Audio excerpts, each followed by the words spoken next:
Salut mes amis, aujourd'hui on se retrouve pour le deuxième jour de la série La Pentecôte chez moi. Et je vous invite à réfléchir avec moi sur le thème L'Esprit Saint vit en nous. Je vous propose, chers frères et sœurs, d'ouvrir la Bible et d'aller à l'Évangile selon Saint Jean, chapitre 14, verset 23. Si quelqu'un m'aime, il gardera ma parole. Et mon Père l'aimera, et nous viendrons vers lui, et nous nous ferons une demeure chez lui. Je ne suis jamais seul. Et maintenant, un invité très spécial va nous aider à approfondir ce thème. Le Père Stéphane. Restez avec moi. Aujourd'hui, nous méditons sur le thème « L'Esprit Saint vit en nous ». Le verset biblique proposé est Jean 14, 23. Vous allez me dire « Encore un nouveau paradoxe ». Vous nous proposez de parler de l'Esprit Saint et la citation biblique proposée parle du Père et du Fils, mais pas du Saint-Esprit. C'est vrai, il y a un paradoxe évident, essayons de le résoudre. D'abord, il faut savoir que les trois personnes de la Sainte Trinité, si elles sont distinctes, elles sont bien trois, sont aussi indissociables. Une ne peut pas faire une chose sans les autres. Il y a beaucoup de versets dans la Bible où Jésus nous dit « Mon Père et moi, nous sommes un ». Pareil avec le Saint-Esprit. Quand le Père crée le monde, le Fils et l'Esprit ne sont pas partis se reposer. Ils participent à l'œuvre de création. D'ailleurs, la Bible nous dit « l'Esprit planait sur les eaux ». Quand le Fils donne sa vie sur la croix, le Père et l'Esprit ne sont pas absents. Ils participent à l'œuvre de salut. Et on pourrait continuer ainsi l'énumération de toutes les choses où les trois sont présents. J'ai dit hier qu'à notre baptême, le Père, le Fils et l'Esprit venaient faire leur demeure en nous. Si donc le Père et le Fils habitent quelque part, l'Esprit y est aussi. La citation d'aujourd'hui nous apprend plutôt que c'est lié à l'amour. Comme ils ne sont qu'amour, ils ne s'imposeront jamais à un cœur humain.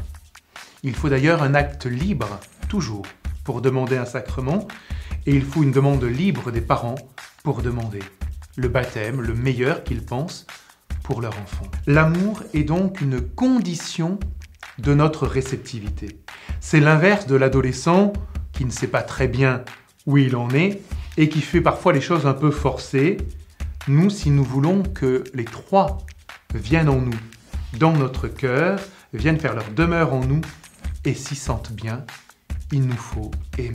Ce n'est pas de l'amour sentiment, ce n'est pas de l'amour juste un peu vague dans notre tête, c'est de l'amour en acte. Si quelqu'un m'aime, il gardera ma parole. Il fera un acte, dit Jésus, pour montrer qu'il m'aime. Cet acte, toujours à renouveler, puisque nous sommes dans le temps, puisque nous ne sommes pas comme les anges, qui font une chose une fois pour toutes, nous, au contraire, nous sommes dans le temps, nous avons besoin de renouveler les actes de notre vie. Alors nous avons besoin de dire souvent « Viens, Saint-Esprit, oui, je t'aime, je veux que tu viennes en moi ». C'est un peu comme un grand frère ou une grande sœur qui faciliterait la communication avec les parents en disant « Vas-y, va t'excuser, va te montrer que tu les aimes ». L'Esprit Saint va faire en nous ce genre de facilitation. Une fois qu'on lui a dit de venir, il va faciliter l'intégration des trois personnes de la Sainte Trinité, donc de lui-même aussi, dans notre âme. Il facilite son propre accueil. C'est comme des super invités qui seraient invités chez des gens et qui amèneraient des choses pour faciliter leur intégration, qui amèneraient un lit de bébé, qui amèneraient tel ou tel ingrédient qu'il manque pour la table. Ça, c'est des super invités, parce qu'ils ne vont pas être à charge de ceux qui les invitent. Le Saint-Esprit fait cela, c'est un super invité qui nous aide à bien l'accueillir, qui ne veut pas être une charge, un poids pour nous. Alors, l'Esprit Saint amène des grâces pour nous aider à aimer encore plus le Père et le Fils, à garder la parole du Fils, à bien accueillir le Père et à bien l'accueillir aussi, lui, le Saint-Esprit. Nous n'avons alors plus qu'à nous installer dans notre salon intérieur et de bien les accueillir.